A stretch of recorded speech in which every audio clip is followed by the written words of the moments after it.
நம்மளுடைய இந்த அரசியல் பயணத்தில் மிக மிக மிக முக்கியமான ஒரு காலகட்டத்தில் நாம் இருக்கிறோம். நான் ஏன் இதை இவ்வளவு அழுத்தமா சொல்றேன் அப்படின்னா,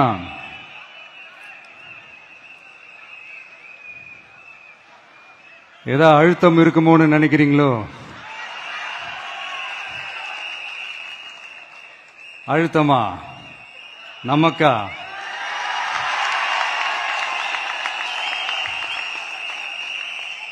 இந்த அழுத்தத்துக்கெல்லாம் அடங்கி போற ஆளா இந்த ஆளு? இந்த மூஞ்சா பார்த்தா அப்படியா தெரியுது உங்களுக்கு?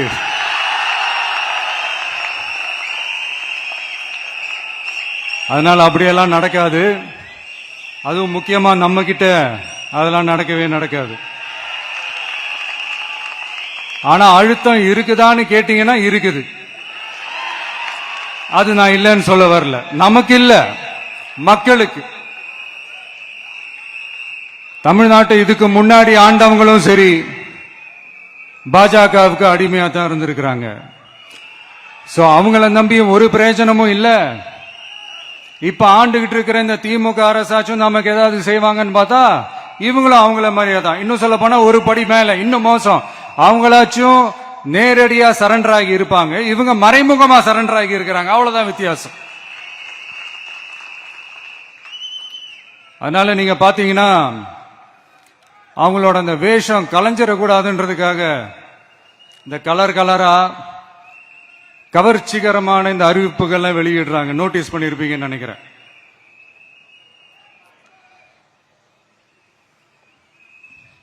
அதனால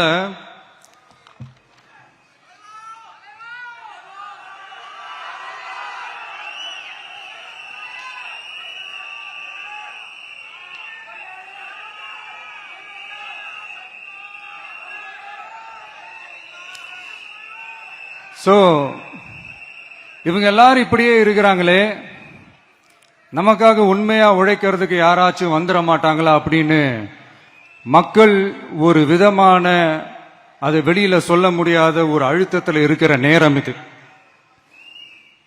மாத்தி மாத்தி ஓட்டு போட்டு ஏமாந்து அவங்க இப்ப நம்மள நம்புறாங்க. நம்மளுடைய இந்த தமிழக வெற்றி கழகத்தை இந்த விஜய் கூட நிப்பான்னு நம்புறாங்க.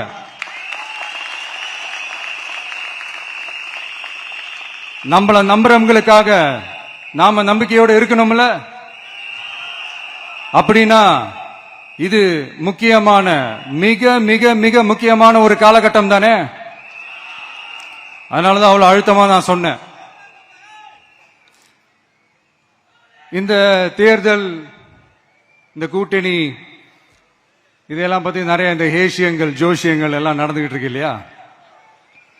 என்னப்பா இந்த விஜய் இப்பதான் வந்திருக்கிறாரு, இவரு கூட எல்லாம் யாரு வர போறா, அவங்க வர மாட்டாங்க, இவங்க வர மாட்டாங்க, அப்படி இப்படின்ட்டு நம்மளை பத்தி ஒரு அண்டர் எஸ்டிமேட் பண்ணிட்டு இருக்காங்கல்ல. அதுனா நமக்கு புதுசா என்ன? 30 வருஷமா நம்மள அண்டர் எஸ்டிமேட் பண்ணிட்டு தான் இருக்கிறாங்க.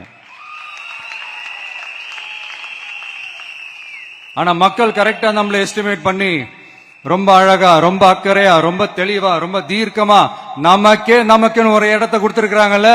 எப்படி? என் கேரியரின் உச்சமான ஒரு இடத்தை கொடுத்திருக்கிறாங்கல்ல. அதை இந்த நாடே பார்த்துக்கிட்டு இருக்குல்ல. ஏன் அப்படி எனக்கு அந்த இடத்தை கொடுக்கணும்? ஏன்னா இந்த விஜய் நம்ம பிள்ளையாச்சே, நம்ம அண்ணனாச்சே, நம்ம தம்பியாச்சேன்னு சொல்லி அவங்க மனசுல அப்படி தோணுது. அதனாலதான் நமக்கு அப்படி ஒரு இடத்தை கொடுத்து உள்ளன்போடு அள்ளி நம்மள அரவணைச்சுக்கிட்டு இருக்கிறாங்க. அப்படி நம்மள நம்புறவங்களுக்காக நாம உழைக்கிறது அது ஒரு பழக்கமாகி இப்ப அதுவே என்னுடைய ஒரு ஒரிஜினல் கேரக்டராவே மாறிடுச்சு. இத்தனை வருஷமா இருக்கிற அந்த உழைக்கிற குணம் அது எப்படி மாறும்? அதெல்லாம் மாறவே மாறாது. அரசியலுக்கு வந்ததுக்கு அப்புறமும் சரி, ஆட்சி அதிகாரத்துக்கு வந்ததுக்கு அப்புறமும் சரி, ஒன்னே ஒன்னு சொல்ற, எழுதி வச்சுக்கோங்க. இதுக்கு முன்னாடி இருந்தவங்க மாதிரியோ இல்ல இப்ப இருக்கிறவங்க மாதிரியோ ஊழல் செய்யவே மாட்டான்.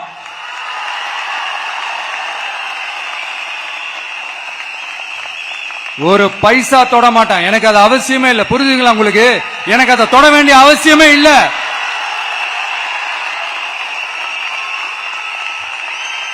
ஒரு துளி ஊழல் கரை கூட படியவே படியாது, படியவும் விட மாட்டான். நீங்க கேட்கலாம், இது என்ன சினிமாவா, இதன முதல்வன் படமா, ஒரே நாள் வந்து இவர் எல்லாத்தையும் கிளீன் பண்ணிடுவாரான்னு நீங்க கேட்கலாம். ஓகே, பிராக்டிகலா அது பாசிபிள் இல்லதான். But it is a process, right? It is a process. இப்படி எதுக்குமே ஆசைப்படாத ஒருத்தன் அரசியலுக்கு வரான் அப்படின்னா, அவன் கண்ணு முன்னாடி ஏதாவது ஒரு தப்பு நடக்குது அப்படின்னா, அவன் கண்ணு முன்னாடி ஏதாவது இந்த மாதிரி ஒரு ஊழல் நடக்குது அப்படின்னா, அதை பார்த்துக்கிட்டு அவன் சும்மா இருப்பான்னு நினைக்கிறீங்க?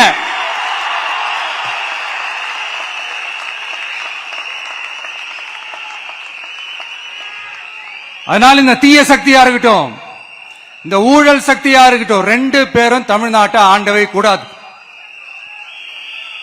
அப்படிப்பட்ட இந்த கட்சிகளை உண்மையா தில்லா எதிர்க்கிற அந்த கட்ஸும் கெத்தும் நம்ம கிட்ட மட்டும்தான் இருக்கு.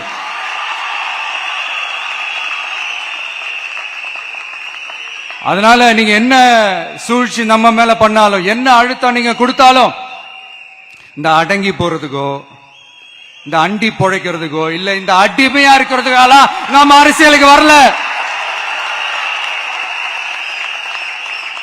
என் மண்ணுக்கும் மக்களுக்கும் யார் என்ன தீங்கு செஞ்சாலும் அதை எதிர்த்து அவங்க கிட்ட இருந்து நம்ம மக்களை பாதுகாக்கிறதுக்காக தான் நம்ம அரசியலுக்கே வந்திருக்கிறோம். அண்ட் முக்கியமா தோழர்களே, மக்களுக்கு என் மேல மட்டும் நம்பிக்கை இருந்தா அது பத்தாது. என் கூட டிராவல் பண்ற என்னோட எல்லா தோழர்கள்கிட்ட அந்த நம்பிக்கை வரணும்.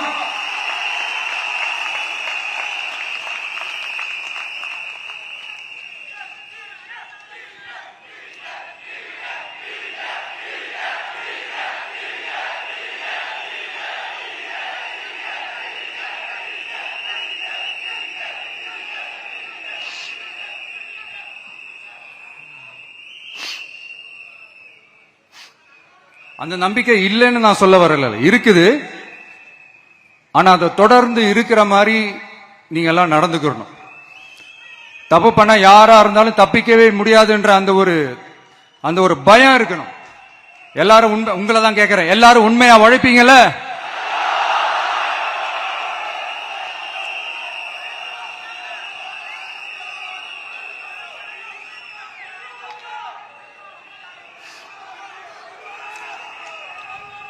யாருக்காகவும் எதுக்காகவும் நம்மளோட அரசியல காம்ப்ரமைஸ் பண்ணிக்கவே கூடாது. செய்வீங்கல்ல?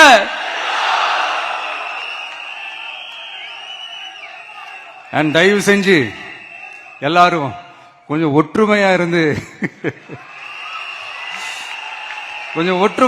சேர்ந்து உழைச்சி ஜெயிப்பீங்கல்ல?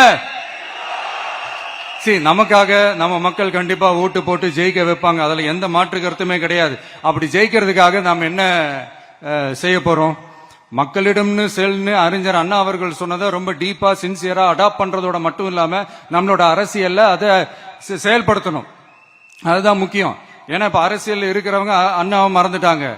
அண்ணா ஆரம்பிச்ச கட்சியும் அண்ணாவை மறந்து சுயநலமா மாதிரி பல வருஷம் ஆச்சு. அண்ணா பேர்ல இருக்கிற கட்சியும் அவரை மறந்து பல வருஷம் ஆச்சு. ஆனா நாம அவரை மறந்துடக்கூடாது. மக்கள் கிட்ட போகணும், மக்களோட மக்களாவே இருக்கணும், மக்களுக்காகவே இருக்கணும். அதுக்காக நாம என்ன செய்ய போறோம், என்னெல்லாம் செய்ய போறோம், அதுக்காக தான் இந்த மீட்டிங். ஆரம்பிக்கலாமா? இந்த ரெண்டு கட்சிகள், ஆண்டு கட்சியா இருக்கட்டும், இப்ப ஆள்ற கட்சியா இருக்கட்டும், அவங்கள பொறுத்த வரைக்கும் பூத்துனா என்ன தெரியும்ல? அவங்கள பொறுத்த வரைக்கும் பூத்துனா கள்ள ஓட்டு போடுற இடம். ஆனா நமக்கு, நம்ம டிவிகேக்கு அது ஒரு ஜனநாயக கூடம். அங்க ஜனநாயகம் திருடுறாம நம்ம பாத்துக்கணும். ஒவ்வொரு ஓட்டையும் நம்ம பாதுகாக்கணும். எப்படி பாதுகாக்கிறது? ஒவ்வொரு வீட்டில் இருக்கிற ஒவ்வொரு ஓட்டும் நமக்கு தானே ஃபர்ஸ்ட் கன்ஃபார்ம் பண்ணுங்க. எனக்கு தெரிஞ்சு தமிழ்நாட்டில் ஒரு 2.25 கோடி ரேஷன் கார்டுகள் இருக்கும்னு நினைக்கிறேன். அவங்க எல்லாரும் வேற வேற எந்தெந்த கட்சியில இருந்தாலும் கட்சி வேறுபாடு எல்லாத்தையும் தாண்டி இந்த விஜய் அவங்க வீட்டுல ஒருத்தனா வாழ்ந்துட்டு இருக்கான். அவங்க என்ன அவங்க குடும்பத்துல ஒருத்தனா பாத்துக்கிட்டு இருக்கிறாங்க.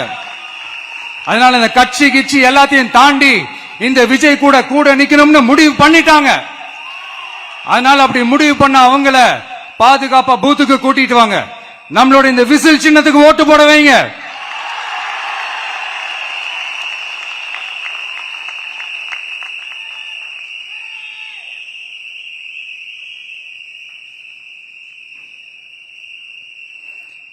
ஒன்றியம், நகரம், பேரூர், பகுதி, கிளைன்னு இங்க வந்திருக்கிற நம்மள எல்லார் நிர்வாகிகளும் தான் நம்ம கட்சியினுடைய ஆணி வேர். நீங்க எல்லாரும் சுதந்திரமா செயல்படணும், சுதந்திரமா செயல்பட விடணும்.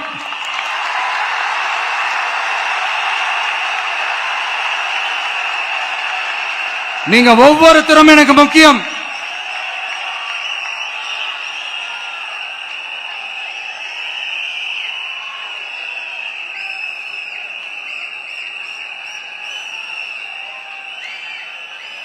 நீங்க தான் நம்மளுடைய இந்த BLAs பூத் லெவல் ஏஜென்ட்ஸோட களத்தில் நின்று வேலை பார்க்க போற ஃப்ரண்ட் லைன் வாரியர்ஸ். இப்ப நடக்க போறது வெறும் எலெக்ஷன் கிடையாது, இது ஒரு ஜனநாயக போர். இந்த டெமோக்ராட்டிக் பேட்டில லீட் பண்ண போற கமாண்டர்ஸ் நீங்க தான்.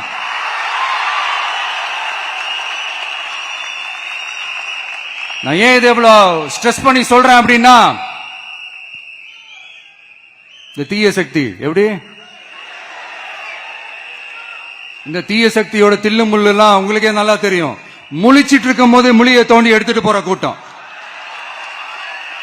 அதனால கொஞ்சம் ஜாக்கிரதையா இருக்கணும். நம்ம எலெக்ஷனுக்கு இன்னும் 3 மாசம் தான் இருக்குது, அவ்வளவு கூட இல்லைன்னு நினைக்கிறேன். இந்த 3 மாசத்துல நீங்க செய்ய போற அந்த களப்பணியில தான் நம்மளுடைய வெற்றியே இருக்குது. உங்களுக்கு இந்த விஜய் பிடிக்கும்ன்றது உண்மைனா, சத்தியம்னா, உங்களோட உழைப்புல அதை காட்டுங்க.